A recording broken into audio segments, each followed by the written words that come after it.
Good day everyone, and today we'll be talking about two major things, which is data cycle path and how it influences the CPU's performance and how the CPU operates. So first of all, let's talk about what data cycle path is. So data cycle path refers to the path data takes between CPU components. Now, components, we have examples like the registers, cache memory, input and output components. So this includes data fetch, process, and store cycle. Now let's look at the key influences on CPU's performance. Now first of all, we have latency. So the longer path increases the time to access and process data. 2, we have throughput. Inefficient path can bottleneck data flow, reducing processing capacity. And then 3, we have energy consumption or power consumption. So the longer or more complex path consumes more power. Now let's go forward to talk about the CPU's design factor related to data cycle path. Now first of all, we have the cache hierarchy.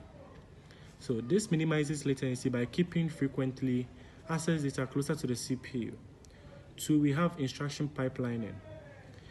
This relies on efficient data path to keep execution units very busy all the time. So pipelining keeps the CPU running all the time. We have branch predictions and speculation. So this requires rapid access to predicted data. So let's talk about practical impact of data cycle path efficiency. First of all, we have real-world performance. Fast data path enables higher performance in applications like gaming, AI, and scientific simulations. Second of all, we have cost and scalability. So the optimal path reduces manufacturing costs and improves scaling across workloads. So we conclude on the data cycle path by saying optimizing the data cycle path is critical for improving latency, throughput, and overall energy consumption or efficiency, directly impacting the CPU's performance in modern computing tasks. So now let's go forward and talk about how the CPU operates. Now the CPU operates in basically 4 stages. We have the fetch, decode, execute, and store. Now based on the diagram you're seeing on the screen right now, the CPU operates by collecting instructions from the memory. So when somebody inputs an instruction through the keyboard onto the computer, it's stored temporarily on the memory. Now the CPU collects this instruction from the memory into the control unit. So now we can see on the step 2, this decodes the instruction into command.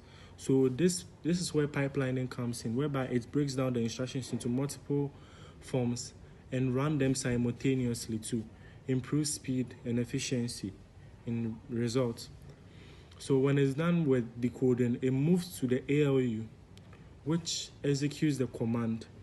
Then the ALU stores it back into the memory for either distribution or further processes. So basically that's what the CPU does. That's how the CPU basically operates in the computer. Thank you.